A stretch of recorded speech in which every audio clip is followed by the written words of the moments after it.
অসুতো মা সদ্গময় তমসো মা জ্যোতির্গময় মৃত্যুর্মা অমৃতঙ্গময় আবির্ময়ে ধীহি। পূজনীয় মহারাজের চরণে ভক্তিপূর্ণ প্রণাম জানাই। ধ্যান ও আধ্যাত্মিক জীবন থেকে বইটি থেকে যে ধারাবাহিকভাবে আলোচনা করা হচ্ছে, আজকে তার ৮ম পর্ব। আজকের আলোচনার বিষয় সাধু সন্তদের আদর্শ। সাধু সন্তদের আদর্শ মানে কথামৃতে ঠাকুর সাধুর সম্পর্কে বলছেন, কাকে সাধু বলে? যার মন প্রাণ ঈশ্বরে গত হয়েছে তিনি সাধু। আর একটি অর্থে যার ভালো হওয়ার স্বাদ আছে তিনি সাধু। তো সাধু সন্তদের আদর্শ মানে কিসের আদর্শ? না, এই যে প্রথম অধ্যায়টিতে আমরা আলোচনা করলাম আধ্যাত্মিক অন্বেষা, স্পিরিচুয়াল কোয়েস্ট, সেখানে বিভিন্ন দিকগুলো একটা একটা করে তুলে ধরলাম। যেমন গত পর্বে আমরা আলোচনা করছিলাম ঈশ্বরের অদর্শনে অতৃপ্তি। এই যে জিনিসগুলো, তার আদর্শ উদাহরণ আমাদের যে ভারতবর্ষে সাধু সন্তরা আছে, প্রকৃত সাধু যারা সত্যকে দর্শন করেছেন, ভগবান লাভ করেছেন, ঈশ্বর দর্শন করেছেন, আত্মস্বরূপ যাদের লাভ হয়েছে, ঠিক ঠিক সাধু, তো তাদের আদর্শ রয়েছে, সেটি আমরা আজকে দেখব। কি বলছেন মহারাজ? অর্থাৎ আধ্যাত্মিক জীবন গঠনের আঙ্গিকে যে সমস্ত বৈশিষ্ট্যগুলো আমরা গত পর্বে আলোচনা করেছিলাম, সেইগুলো আমরা সাধু সন্তের জীবনে কিভাবে প্রতিফলিত বা পরিস্ফুট হয়েছে সেটি আজকের অধ্যায়ে আলোচনার বিষয়। কিছুটা পড়ি, তাহলে ব্যাপারটা ক্লিয়ার হয়ে যাবে যে সাধু সন্তদের আদর্শ বলতে মহারাজ কি বোঝাতে চেয়েছেন। ঈশ্বরের জন্য আমাদের তীব্র ব্যাকুলতা সৃষ্টি করতে হবে। ঈশ্বরের জন্য এমন এক নিরন্তর অদম্য অন্বেষা যা আমরা সাধু সন্তদের জীবনে দেখি। এরপর উদাহরণ নিচ্ছেন মহারাজ। তরুণ বয়সে শ্রী চৈতন্য ছিলেন বিরাট পণ্ডিত। আমাদের যে মহাপ্রভু চৈতন্যদেব, শ্রীকৃষ্ণ চৈতন্য, তিনি চৈতন্য দেব নামে পরিচিত হয়েছেন। কেশব ভারতীর কাছ থেকে তিনি সন্ন্যাস নিয়েছিলেন এই নদিয়ায়, এখন নবদ্বীপে। তো সেই চৈতন্য দেবের কথা মহারাজ বলছেন এখানে। তরুণ বয়সে শ্রী চৈতন্য ছিলেন বিরাট পণ্ডিত, কিন্তু পুরনো যৌবনে তার মধ্যে হঠাৎ এক পরিবর্তন ঘটে যায় এবং তিনি হয়ে যান এক যথার্থ ঈশ্বর প্রেমী। কথাটা খুব ইম্পর্টেন্ট, ঈশ্বর প্রেমী। কার সাথে, কার প্রেমে তিনি মগ্ন হয়েছেন? ঈশ্বরের প্রেমে। ঈশ্বরের প্রতি তার ভালোবাসা এতই তীব্র ছিল যে তিনি এক মুহূর্তের জন্য তাকে ভুলে থাকতে পারতেন না। শুধু তাই নয়, তার জীবনীতে আছে তার জিভ বার করে কিছুটা চিনি ফেলে দেওয়া হয়েছিল। তো খানিকক্ষণ পরে বাতাসে বা ফু দিয়ে চিনিটা উড়ে পালিয়ে যায়। মানে জিভে কি হয়, সাধারণত আমরা টক বা মিষ্টি কিছু দেখলে জল চলে আসে, বিশেষ করে টক দেখলে। কিন্তু মিষ্টি জিনিস যখন জিভে দেওয়া হয়, অটোমেটিক্যালি বায়োলজিক্যাল যে ফিচার্সগুলো, রিজিনগুলো আছে, সেই জন্য জল চলে আসে স্বাদকোরকগুলোর মধ্যে। কিন্তু চৈতন্যদেবের মন এতটা ঈশ্বরে মগ্ন হয়ে থাকতো, জিভে চিনি দেওয়ার সত্ত্বেও চিনিটা উড়ে পালিয়ে যেত, ভিজত না। এদিকে তার কোনো মন নেই, সমগ্র ইন্দ্রিয় যেন ভগবানের দিকে তার ঠিক করা আছে। সারা জীবন তিনি আধ্যাত্মিকভাবে বিভোর হয়ে থেকেছেন। এটা খুব ইম্পর্টেন্ট। সমগ্র জীবন তিনি আধ্যাত্মিকভাবে বিভোর হয়ে থেকেছেন। তার রচিত একটি ছোট্ট কবিতায় দেখা যায় ঈশ্বরের প্রতি তার মহাভাব উদ্দীপক ভক্তির প্রকাশ। কি সেই কবিতাটি? অহো, কি আকুল আকাঙ্ক্ষা সেদিনের জন্য, যেদিন তোমার নাম গানে নয়নে বহিবে ধারা। মহাভাবে গদগদ রুদ্ধ কণ্ঠ করিবে না তোমার নাম উচ্চারণ, যখন প্রেমে রোমাঞ্চিত হবে শরীর আমার। হে গোবিন্দ, যেদিন নিমেষের বিচ্ছেদ মনে হবে যেন এক যুগ সময়।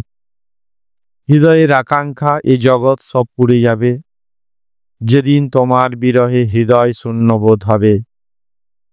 অচলা ভক্তি লয়ে দাও হতে প্রণত তোমার চরণে, চাহি না আলিঙ্গ তোমার, করি না দুঃখ বিরহে তোমার, যদিও এতে হয় হৃদয় বিদারণ।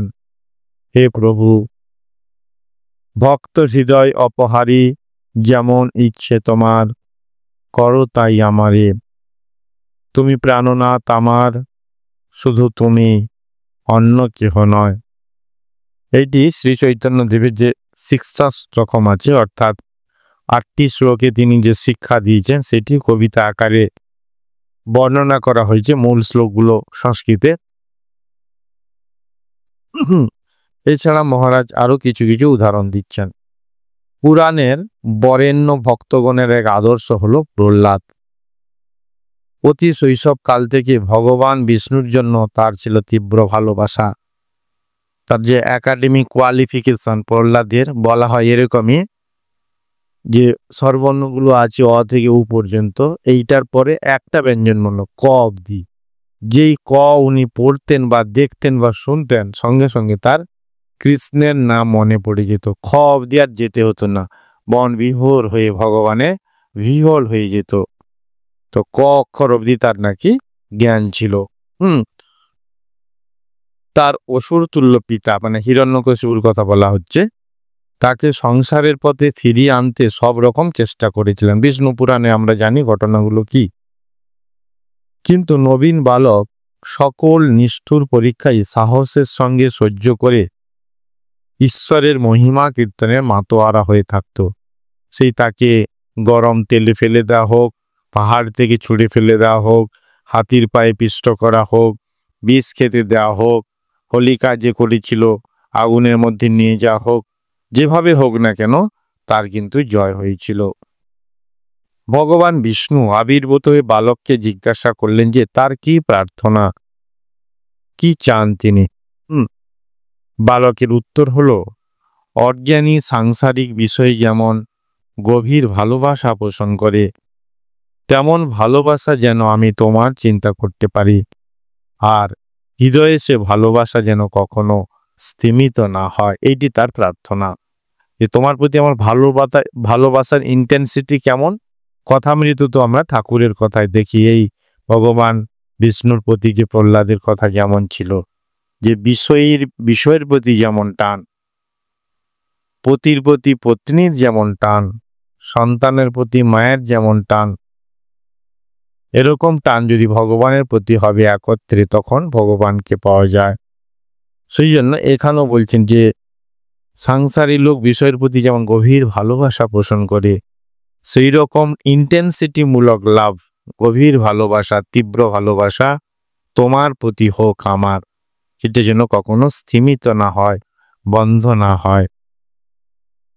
আর কি বলছেন এর পাশাপাশি, হে প্রভু, শত সহস্রবার যদি আমাকে জন্ম নিতে হয়, তবুও তোমাতে আমার ভক্তি সর্বদা যেন অচল এবং অটল থাকে। আমরা পৌরাণিক কথা প্রসঙ্গে বলি যে 84 লক্ষ যোনি বা আমাদের জন্মের পরে মনুষ্য জন্মটি পেয়েছি। প্রহ্লাদ বলছেন শত সহস্রবার, আরও যদি অনেকবার জন্মগ্রহণ করতে হয়, আর কিছু কোথায় গরিব ঘর না ধনী ঘর, ওইগুলো না করে, মানে ওইগুলোর উপরে গুরুত্ব না দিয়ে যেখানেই জন্মায় না কেন তুমি এইটি আশীর্বাদ করো যেন তোমার প্রতি আমার যে ভক্তি সেটি অচল এবং অটল থাকে। তার কারণ ভগবানের প্রতি যে ভক্তি, তাতে তীব্র আনন্দ হয়। শ্রীরামকৃষ্ণদেব বলছেন অনন্ত কোটি গুণে আনন্দ রমণ সুখের। তো এই যে আনন্দ ভক্ত, এই আনন্দের আস্বাদ ভগবানের প্রতি ভক্তিতে, সেই আস্বাদকে গ্রহণ করতে চায়, আস্বাদকে নিতে চায়, তাই এই প্রার্থনা। বর্তমান যুগে ঈশ্বরের জন্য তীব্র ব্যাকুলতার এক অপূর্ব উদাহরণ শ্রীরামকৃষ্ণ। ঈশ্বরের সর্বৈব রূপ দর্শনের জন্য তার ব্যাকুলতা এমনই তীব্র ছিল যে 6 মাস তার নিদ্রা ছিল না। দিবারাত্র তিনি নানা আধ্যাত্মিক ভাবাবেশে থাকতেন, যা এত গভীর ছিল যে মানুষ মনে করত তিনি বুঝি পাগল হয়ে গেছেন। বস্তুত তিনি ছিলেন ঈশ্বর প্রেমে পাগল। তার শ্রীমুখ নিঃসৃত বাণী ও কথোপকথন শ্রী শ্রী রামকৃষ্ণ কথামৃত গ্রন্থে লিপিবদ্ধ আছে। যারা আমরা রামকৃষ্ণ ভক্তমণ্ডলী সকলেই জানি সে বইটির কথা। মাস্টারমশাই বা শ্রীম বা মহেন্দ্রনাথ দত্তের লেখা। এতে দেখা যায় ঈশ্বরের জন্য ব্যাকুল হবার উপর কি বিশেষ গুরুত্ব দেওয়া হয়েছে। আমরা যথার্থই বলতে পারি যে সকলকেই আচরণবিধি পালন করতে বলাই ছিল শ্রীরামকৃষ্ণের প্রধান শিক্ষা। তাহলে এই যে মহারাজ সাধু সন্তদের আদর্শ হিসেবে দৃষ্টান্তগুলো দিয়েছেন, কার কার দৃষ্টান্ত দিলেন? প্রথমে দিলেন মহাপ্রভু চৈতন্যদেবের, তারপর দিলেন ভক্তশ্রেষ্ঠ প্রহ্লাদের, তারপরে দিলেন শ্রীরামকৃষ্ণদেবের। তো সুতরাং এদেরই আদর্শ, এরা কেমনভাবে জীবনযাপন করেছেন। জাস্ট একটা গেরুয়া কাপড় পরলেই সাধু হওয়া যায় না। তাদের যে লক্ষ্য, তাদের যে জীবনধারা, তাদের যে উপলব্ধি, তাদের যে বাণী ভক্তদের প্রতি বা তাদের শিষ্যদের প্রতি, সেগুলো কত উচ্চ মানের, উন্নত মানের ছিল, তারই কথা প্রসঙ্গগুলো মহারাজ তুলে ধরেছেন। এখানে বলছেন যে দৃষ্টান্ত স্বরূপ একটি বিবরণ দেওয়া হলো যে শ্রীরামকৃষ্ণ দেব তার আচরণে কিভাবে শিক্ষা দিয়েছেন, সেই কথামৃত থেকে তুলে ধরা হয়েছে। বালক যেমন মাকে না দেখলে দিশেহারা হয়, সন্দেশ মিঠাই হাতে দিয়ে ভোলাতে যাও, কিছুই চায় না, কিছুতেই বলে না, আর বলে না আমি মার কাছে যাব। এটা আমরা সকলেই জানি, বাচ্চাদের কাছে দেখতে পাই। সেই রকম ঈশ্বরের জন্য ব্যাকুলতা চাই। ব্যাকুলতা মানে টান, বিশেষভাবে আকুল টান হচ্ছে, মনটা যেন চাইছে। আহা কি অবস্থা! বালক যেমন মা মা করে পাগল হয়, কিছুতেই ভোলে না। যার সংসারে এসব সুখ ভোগ আলুলি লাগে, যার আর কিছু ভালো লাগে না, টাকা, মান, দেহের সুখ, ইন্দ্রিয়ের সুখ আর কিছুই ভালো লাগে না, সেই আন্তরিক মা মা করে কাতর হয়। আলুনি লাগে মানে নুন নেই যে তরকারিতে। আমরা তরকারিতে বিভিন্ন স্পাইসি দেই, মশলা দেই, কিন্তু লবণ যদি না দিই তাহলে সেইটি একবারে খেতে ভালো লাগে না, স্বাদ থাকে না। সেইটাকে বলে আলুনি লাগা। আমাদের অভেদানন্দজি শ্রীরামকৃষ্ণদেবের একজন পার্ষদ, তিনি তার পরিব্রাজক জীবন এবং সাধন অবস্থায় জীবকে, জিহ্বাকে কন্ট্রোল করার জন্য, ডায়াবেটিস বা অন্য কিছু তার সমস্যা ছিল না, শুধুমাত্র জিহ্বাকে কন্ট্রোল করার জন্য লবণ ছাড়া তরকারি খেতেন। একে তো যা পেতেন তাই খেতেন একটা দুটো, কিন্তু তার উপরেও তিনি লবণ ইচ্ছে করে খেতেন না, যাতে জিহ্বা ভোগ লোলুপ্স হয়ে যায়। জীবকে কন্ট্রোল করতেন, কন্ট্রোল অফ টাং, এইটি তিনি করতেন। তাহলে আন্তরিক মা মা বলে কাতর হয়। তারই জন্য মার আবার সব কাজ পেলে দৌড়ে আসতে হয়। ছেলেরা যখন কাঁদে, ছোট ছোট বাচ্চারা, মা সব কাজ পেলে তাকে কোলে করে নেয়। এই ব্যাকুলতা, যে পথে যাও, হিন্দু, মুসলমান, খ্রিস্টান, শাক্ত, ব্রহ্মজ্ঞানী, যে পথে যাও, ওই ব্যাকুলতা নিয়ে কথা, ওই টান নিয়ে কথা। তিনি তো অন্তর্যামী, ভুল পথে গিয়ে পড়লেও দোষ নাই যদি ব্যাকুলতা থাকে, তিনি আবার ভালো পথে তুলে নন। আর সব পথেই ভুল আছে। সবাই মনে করি আমার ঘড়ি ঠিক যাচ্ছে, কিন্তু কারোর ঘড়ি ঠিক যায় না। তা বলে কারোর কাজ আটকায় না। ব্যাকুলতা থাকলে সাধু সঙ্গ জুটে যায়। সাধুর সঙ্গে নিজের ঘড়ি অনেকটা ঠিক করে লওয়া যায়। কথাতে আছে, যে খায় চিনি তাকে যোগায় চিন্তামণি। যদি আমার ওরকম ভাবে টান হয়, স্বামী বিবেকানন্দ বলছেন, যদি কেউ ঠিক ঠিক আন্তরিকভাবে মন থেকে গুরু চায় মানে সে একটা সৎ জীবন যাপন করবে, পথপ্রদর্শক হিসেবে, গাইডেন্স হিসেবে কাউকে চায়, তার কিন্তু জুটে যায়, সে পেয়েই থাকে। এখানে ঠাকুর বলছেন যে ব্যাকুলতা থাকলে সাধু সঙ্গ জুটে যায়। তুমি সৎসঙ্গ পেয়ে যাবে, তোমার যদি মনের ইচ্ছে বা টান থাকে, আপনাতে ভগবান যেন তোমাকে দিয়ে দেন। বঙ্কিমচন্দ্রের কথা প্রসঙ্গ হচ্ছে। বঙ্কিমচন্দ্র চট্টোপাধ্যায় সাহিত্য সম্রাট, ঠাকুরের কাছে একবার এসেছিলেন, সেই প্রসঙ্গ এসছে। বলছেন বঙ্কিমচন্দ্র চট্টোপাধ্যায় শ্রীরামকৃষ্ণদেবের প্রতি, মহাশয় ভক্তি কেমন করে হয়? শ্রীরামকৃষ্ণ বলছেন, ব্যাকুলতা, ছেলে যেমন মার জন্য মাকে দেখতে না পেয়ে দিশেহারা হয়ে কাঁদে, সেই রকম ব্যাকুল হয়ে ঈশ্বরের জন্য কাঁদলে ঈশ্বরকে লাভ করা পর্যন্ত যায়। অরুণোদয় হলে পূর্ব দিক লাল হয়, তখন বোঝা যায় যে সূর্যোদয়ের আর দেরি নাই। সেইরূপ যদি কারোর ঈশ্বরের জন্য প্রাণ ব্যাকুল হয়েছে দেখা যায়, তখন বেশ বুঝতে পারা যায় যে এই ব্যক্তির ঈশ্বর লাভের বেশি দেরি নেই। অর্থাৎ বঙ্কিমচন্দ্রকে তার প্রশ্নের উত্তরে ব্যাকুলতার কথাটা ঠাকুর উত্তরে বেশি বলছেন। যেমন পূর্ব দিক লাল হয়ে গেছে মানে তার খানিকক্ষণ পরে সূর্য উদয় হবে, তেমনি ঠাকুরের প্রতি ঈশ্বরের প্রতি টান হচ্ছে মানে কিছুদিনের মধ্যে সে ভগবান দর্শন করতে পারবে, এই কথা বলছেন। শ্রী রামকৃষ্ণের সব অন্তরঙ্গ শিষ্যদের মধ্যে ঈশ্বরের জন্যই জ্বলন্ত ভালোবাসা ছিল।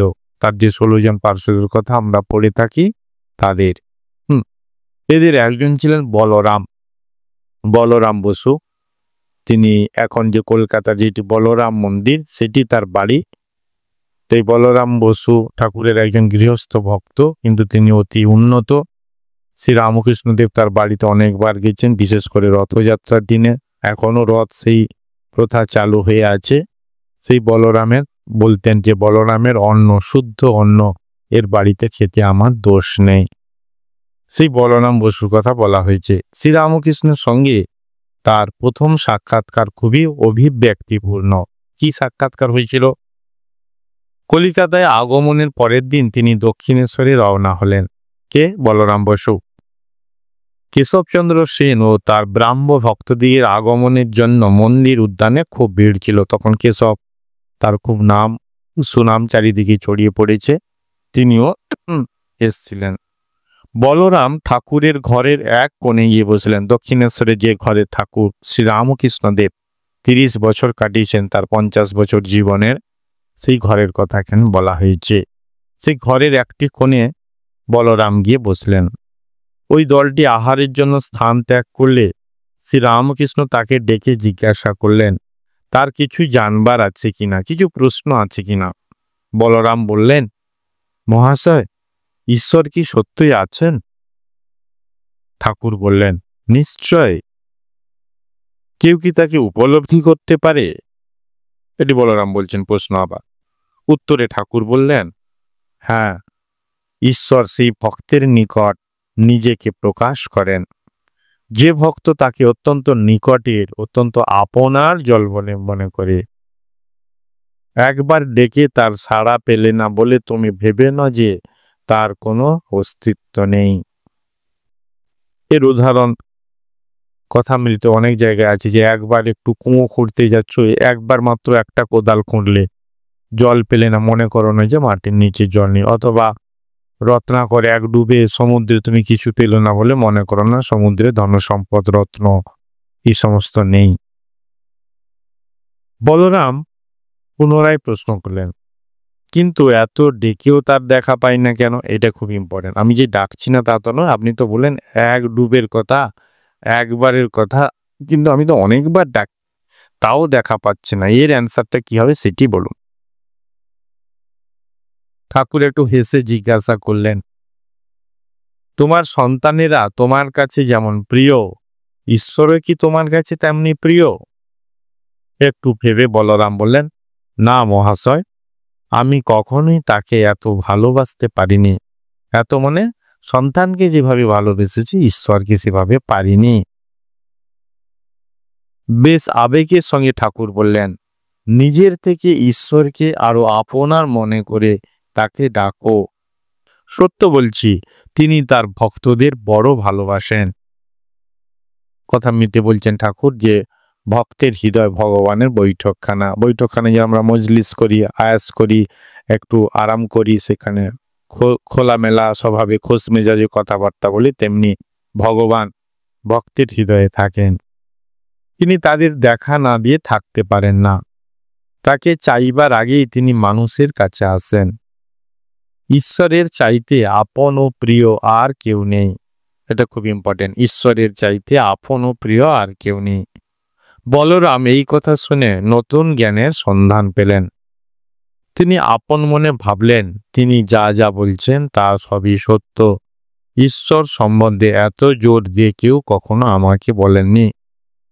গত পর্বের আলোচনাতে আমরা দেখেছিলাম ঠাকুরের কথাতে যে যিনি ঈশ্বর দর্শন করেছেন তার কথার খুব জোর, বলছে যে পর্বত পর্যন্ত নড়ে যায়। সত্য দেখেছেন কিনা, তা ওই জন্য সত্য কথা সত্য জিনিসের এত জোর।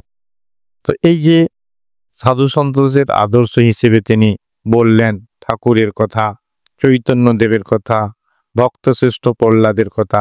শেষে যে কথোপকথন হলো বলরামের সাথে, বঙ্কিমচন্দ্র চট্টোপাধ্যায়ের সাথে, তার মূল কথাগুলো হচ্ছে এই। ওখানে দেখলাম বঙ্কিমচন্দ্রের সঙ্গে ব্যাকুলতার কথা বলছেন, চৈতন্যদেব নামের কথা, ভগবানের প্রেমের কথা বলছেন, ঈশ্বরের প্রতি যে ভালোবাসা প্রহ্লাদ সেটি বলছেন যে আমার যেন সেটি ব্যাহত না হয়। বঙ্কিমচন্দ্রকে বলছেন ঠাকুর যে অরুণোদয় হলে যেমন তারপরে সূর্য উদিত হয় তেমনি ব্যাকুলতার পরে ঈশ্বর দর্শন হয়। বলরামের কথা প্রসঙ্গে বলে যে তুমি আরো ইন্টেন্সিটিতে ভগবানকে কি ভালোবাসতে পেরেছ, যদি পারো তখন তিনি আপনার হবে। তো আমরা যখন সাধন ভজন করতে গিয়ে দেখি আমাদের বেশিরভাগ ক্ষেত্রে ঠাকুরের ওই উদাহরণটা খেটে যায়। কোনটি? ওই যে এক ডুবে পেলে না বলে রত্নাকরকে শূন্য মনে করো না, একবার ছিপে মাছ বললো না বলে মাছ নেই এটা মনে করো না, এক কোদালে একটুখানি মাটি উঠলো কিন্তু কুয়ো খোঁড়া হলো না, মানে জল ভূগর্ভস্থ জল যে গ্রাউন্ড ওয়াটার সেইটি বেরিয়ে এলো না, মনে করো না যে মাটির নিচে জল নেই। তেমনি সো কল্ড সাধন, নামমাত্র সাধন, লোক দেখানো সাধন, লিটিল সাধন, এইগুলো করার ফলে যদি আমাদের কিছুই না হয় তাদের অপরকে দোষ দেওয়ার কোনো মানে হয় না। আগের অধ্যায়ে আমরা দেখলাম আমরা তার জন্য নিজেরাই দায়ী। তো করণীয় কি? আরো বাড়াতে হবে। যেমন বলরামকে ঠাকুর বললেন যে তুমি তোমার নিজের সন্তানকে যেমন ভালোবেসেছো ঈশ্বরকে তেমনি ভালোবাসতে হবে, তেমনি আমরা অন্যান্য কাজে যেমন মন দেই, শ্রম দেই, ভালোবাসা দেই, শ্রদ্ধা দেই, ভগবানের প্রতি দিতে হবে বরং অধিক। ঠাকুর বলছেন যে 1 টাকা দিলে যে কাপড়টা পাওয়া যায় 1 টাকাই দিতে হবে, কম দিলে হবে না। তো আমাদের শ্রদ্ধা ভক্তি ভগবানকে দিলে ভগবান কি আমাদের কথা শুনবে না? ঠাকুর তো বলছেন যে তিনি ভক্তদের বড় ভালোবাসেন, তিনি তাদেরকে দেখা না দিয়ে থাকতে পারেন না, তিনি মানুষের কাছে আসেন। তাহলে তো ঠিক আছে, আমাদের শুধু চাইতে হবে। এই যখন টান হবে তখন হচ্ছে কি ভগবান আমাদের কাছে আসবেন, আমাদের জীবন সফল হয়ে যাবে। তো আজকের এই সাধু সন্তদের জীবন থেকে কয়েকটি উদাহরণ আমরা আলোচনা করলাম। মহারাজকে ভক্তিপূর্ণ প্রণাম জানাই, তিনি আমাদের আশীর্বাদ করুন আমাদের যাতে ব্যাকুলতা হয়। ওম শান্তি শান্তি শান্তি। হরি ওম তৎসৎ। শ্রীরামকৃষ্ণার্পণমস্তু।